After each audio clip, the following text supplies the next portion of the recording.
E o Ibovespa surpreendeu mais uma vez, hein? Nessa quarta-feira, o índice da Bolsa Brasileira disparou 3,3% e atingiu um novo recorde ao ultrapassar os 171 mil pontos pela primeira vez. Apenas nesta sessão foram superadas pela primeira vez as marcas de 167 mil, 168, 169, 170 e 171 mil pontos. Sobre este e outros assuntos, a gente conversa agora com o Felipe Beis, que é planejador financeiro e sócio da Warren Investimentos. Tudo bem? Bem-vindo mais uma vez por aqui. Bom dia.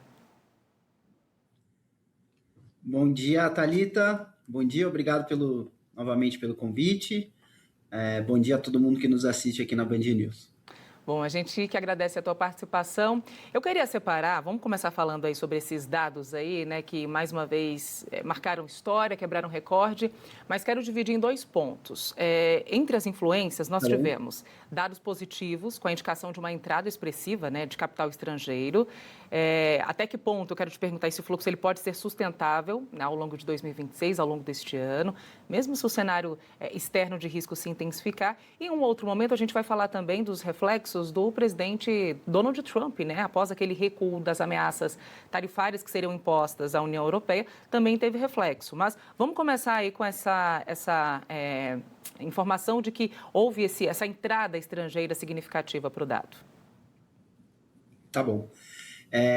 O que a gente está vendo é uma continuidade do que a gente já viu ao longo de 2025, né? Vale lembrar que em 2025 a nossa bolsa subiu quase 34% e ao longo desse ano já vem subindo 7% no acumulado aí dos primeiros 20 dias agora do mês de janeiro, né?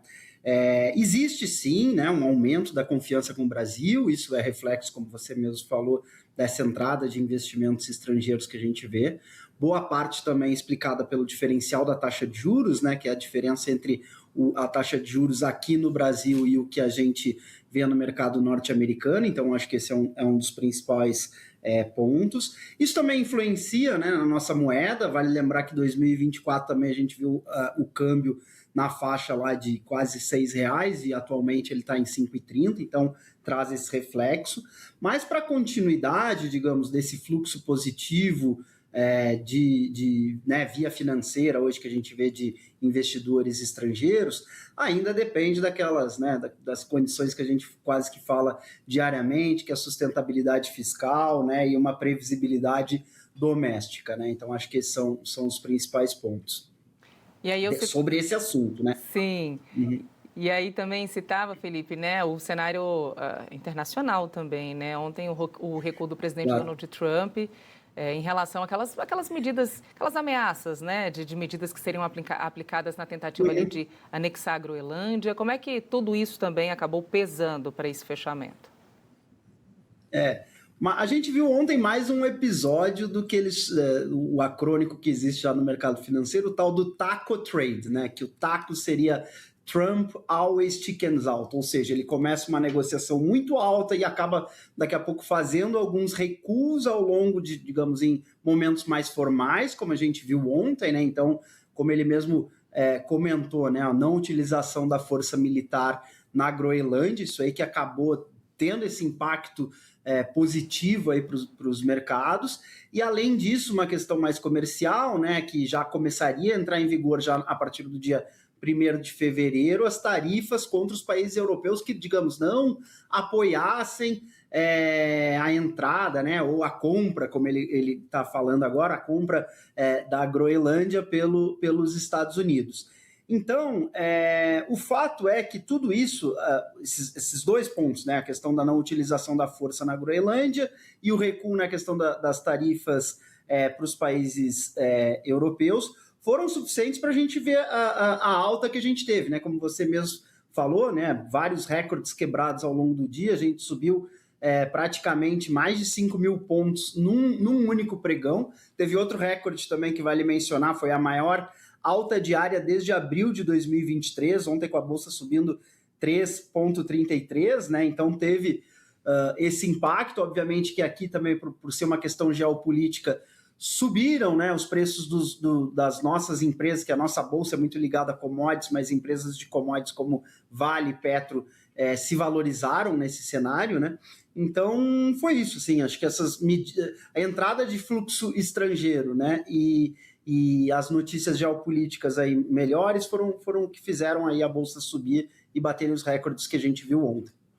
Perfeito. Agora, Felipe, eu queria também entrar em outro assunto, aproveitando a tua participação, né? A gente não pode deixar de falar de mais uma liquidação de uma instituição financeira aqui no Brasil. Estamos acompanhando de pertinho a situação do Eubank e nós teremos mais um acionamento do Fundo Garantidor de Crédito, né, do FGC. Nossa reportagem aqui trouxe que a expectativa é de que 6 bilhões de reais sejam liberados, sejam devolvidos, né, para essas pessoas que fizeram aplicações. Como é que isso também repercutiu no mercado ontem? Bom, vamos lá. Vale dizer que isso é um desdobramento ainda da intervenção que a gente viu ao longo do caso do Banco Master em novembro do ano passado.